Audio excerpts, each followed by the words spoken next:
Hi, it's the M.L.M for the Soul channel. I do have a new topic for today. Before I begin, I just would like to say, may the words and expressions of my mouth and the thoughts and meditations of my heart find favor and acceptance for you, Hashem. So this is continuing with the Mesillas Yesharim. Here is what it looks like, in case you've never seen it. And this is from the art scroll. I'll have a link below to their site. Mesillas Yesharim is either called Way of the Upright or Path of the Just. If you've been following along, this is part 27, so hopefully you know that by now, but I just like to repeat it anyway. This is from the Ramchal, Meshamayim Lomdim Mussar.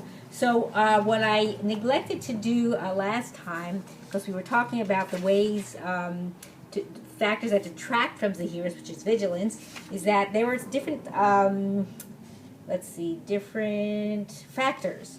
So the first factor was worldly matters, but I kind of cut it short in that there were really a couple more pages I should have done. So what I want to do is this one's just going to be a lot shorter, and so then that I could do the other one separately, which is levity and mockery, and then the final factor was bad company.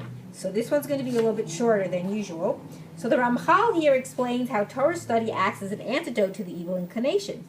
He says, however, if one involves himself in Torah study, then when he sees the wisdom of its ways, its commandments, and its warnings, in due course there will automatically be kindled within him a spirit of inspiration that will bring him to the proper path. This is what the sages of blessed memory meant when they said, and it's from Echa Rabbah Pesichta 2, and I'll read it in Hebrew too, Halvai oti azvu the Torah shamaru, which means Hashem says, would that they have left me behind me, meaning Hashem, but still observe my Torah.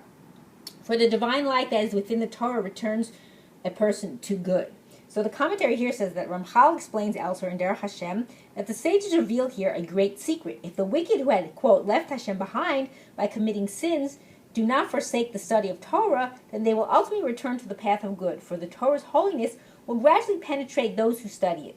The cumulative power of this sublime spiritual light is so potent that it can bring even the wicked back to the path of good.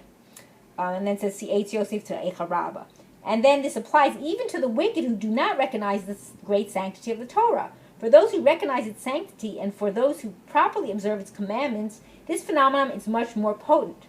When they study Torah, they draw its enormous spiritual influence upon themselves, and the Torah in turn draws them with commensurate power and force further along the path of good. It says against Derech Hashem and Derech Yitzchayim of Ramchal. And also continuing additional commentary, sorry for the interruption there, Rabbi Shol Salanter explains in his classic Yesharim HaMussar that there are two ways to which the Torah heals the soul. One is the spiritual power of Torah, which protects from sin regardless of which subject is being studied.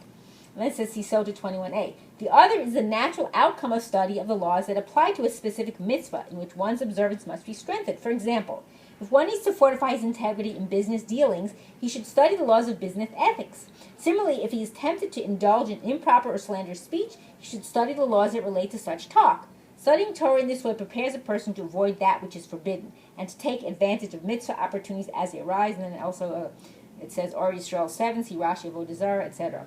So that can apply to anything. Like for me, for a woman, it's tznius. So what I do is I study on tznius, and I have these booklets that are taken from the book by Rabbi Falk called Oz Vadar Levusha, but it's like it's a shorter 40-day things that you read, and I've been reading them for years. So what it is anything you think that you need to do strengthen yourself, so again you can be stronger than the Yetzer Hara is, to avoid something you shouldn't be doing, then that would be a good idea to do, to look into studying that topic.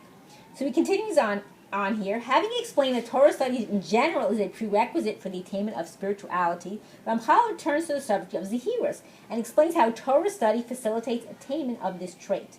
Now, included in this requirement to set aside time to study Torah is also the setting aside of time for an accounting of one's deeds and how they can be corrected, for this is the essence of Zahiras, as I have written above in chapter 3, that's Ramchal wrote.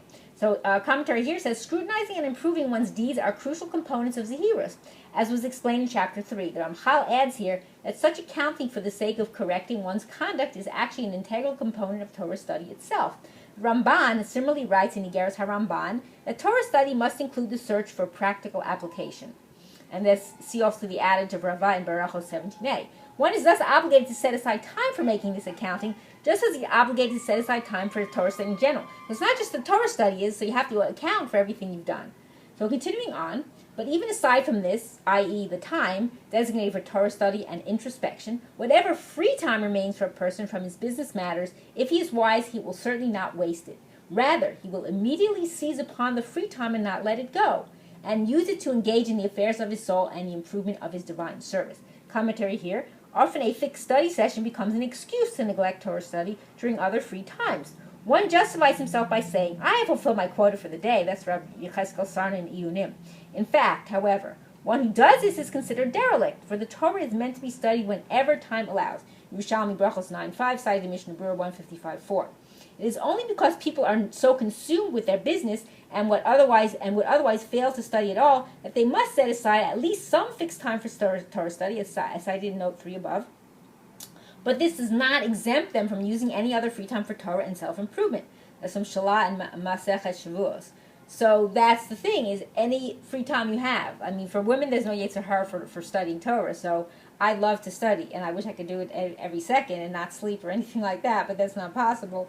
But that's my consumption, so to speak, my spiritual consumption. That's what I love to do. Okay, so continuing on, because I'm just about finished here shortly. But even aside, let me see. Okay, but even aside from this, let me see. Did I just read that? Yes, I just read that. Sorry. So one more little short sentence here. The Ramchal concludes his discussion of the first factor that detracts from zihirus by contrasting it with the other two. This undermining factor, meaning preoccupation with worldly matters, although it is the most prevalent of the three, is nevertheless the easiest of the three to avoid for one who truly wishes to escape from it. So commentary here says it is relatively easy to minimize one's worldly preoccupations and distractions and reorganize his day and his affairs to include time for Torah study and spiritual accounting. But to rectify the habits of levity and mockery and to avoid bad friends and their influence, which constitute the other undermining factors, is much more difficult, as Ramchal will proceed to explain, BeEzrat Hashem, in the next video. So that's the thing, is this is very easy to do, so try to work on this, like not be so occupied with, materialistic or work type things if you can. And I hope and pray that we all merit to live and see the coming of Mashiach, speedily in our days, and rebuilding of our final and everlasting Beit HaMikdash. Amen, and thanks for watching.